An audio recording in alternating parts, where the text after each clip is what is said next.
مبلغ اسلام حضرت سیدنا شیخ شعیب رحمۃ اللہ تعالی علیہ تحریر فرماتے ہیں کہ ایک بڑھیا تھی جس کا ایک لڑکا تھا، وہ نہایت گناہگار تھا۔ وہ بڑھیا اپنے بیٹے کو نیکی کی دعوت دیتی، گناہوں سے منع کرتی، اچھے کاموں کی ترغیب دیتی، لیکن وہ بیٹا ایسا نافرمانیوں میں گھرا ہوا تھا کہ ماں کی بھی ایک نہ مانتا اور شب و روز گناہوں میں بسر کرتا۔ اللہ کا کرنا ایسا ہوا کہ اس کے انتقال کا جب وقت آیا، اس وقت بھی وہ کسی گناہ میں مشغول تھا اور اسی حال میں اس کا انتقال ہوا۔ بڑھیا بڑی غمزدہ تھی کہ میں اپنے بیٹے پر کوشش کرتی رہی، لیکن وہ رب کی نافرمانیوں سے باز نہ آیا۔ اس کے دل میں یہ شوق پیدا ہوا کہ میں خواب میں اپنے بیٹے کو دیکھوں۔ بیٹا تو خواب میں نظر آیا، لیکن اس کے غم میں اضافے کا باعث ہوا۔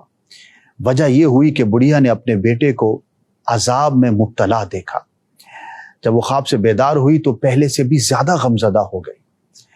کچھ دنوں کے بعد اس نے اپنے بیٹے کو دوبارہ خواب میں دیکھا کہ وہ آرام میں ہے، عافیت میں ہے، اور وہ جو عذاب کی کیفیات تھی اب اس کے بیٹے پہ نظر نہ آئیں۔ بڑھیا نے اپنے بیٹے سے اس تبدیلی کا سبب پوچھا کہ پہلے تم پر عذاب کے آثار تھے، اب تم خوش ہو، خرم ہو، اس کی وجہ کیا ہے؟ اس لڑکے نے جواب دیا، کہنے لگا کہ ہوا کچھ یوں کہ ہمارے قبرستان کے پاس سے کسی گناہگار شخص کا گزر ہوا۔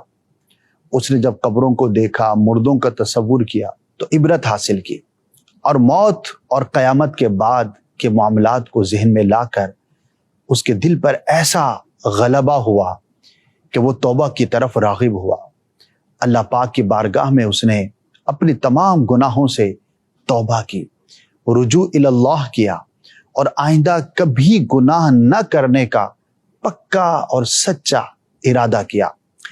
اس کے ساتھ ہی اس نوجوان نے کچھ قرآن مجید فرقان حمید کی تلاوت کی اور 20 مرتبہ پیارے آقا مدینہ والے مصطفیٰ صلی اللہ تعالی علیہ وآلہ وسلم پر درود پاک پڑھ کے تمام اہل قبرستان کے لیے ایصال کر دیا۔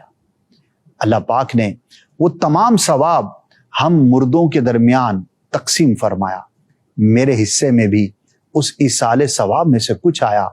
یہ اس ایصال ثواب کی برکت ہے کہ الحمدللہ میں اب عافیت میں ہوں۔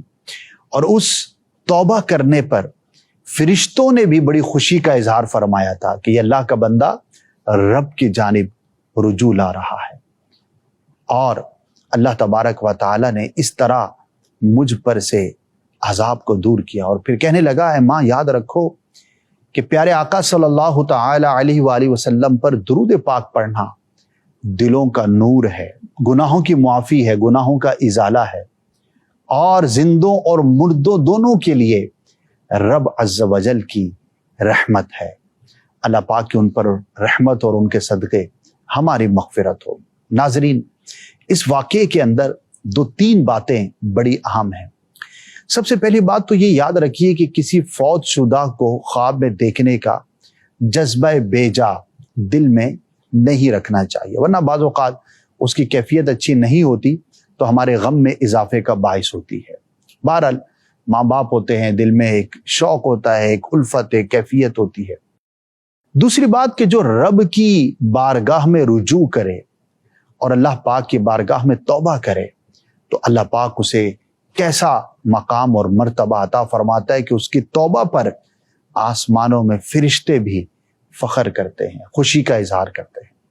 اور تیسری اور بہت ہی اہم بات کہ جب بھی آپ کا گزر قبرستان سے ہو یا گھر پر بھی چاہیں تو وقتاً فوقتاً اپنے فوت شدہ مسلمانوں کو ایصال ثواب ضرور کرتے رہا کریں۔ اور ایصال ثواب میں کوئی بھی نیک عمل ایصال کیا جا سکتا ہے، لیکن تلاوت قرآن اور درود پاک پڑھ کر اس کا ثواب ایصال کرنا یہ فوت شدگان کے لیے بہت زیادہ باعث برکت ہو سکتا ہے۔ تو اللہ پاک ہمیں توفیق خیر عطا فرمائے اور ہمیں اپنے فوت شدہ مسلمانوں کو اپنی دعاؤں میں بالخصوص یاد رکھنے اور ایصال ثواب کرتے رہنے کی توفیق عطا فرمائے۔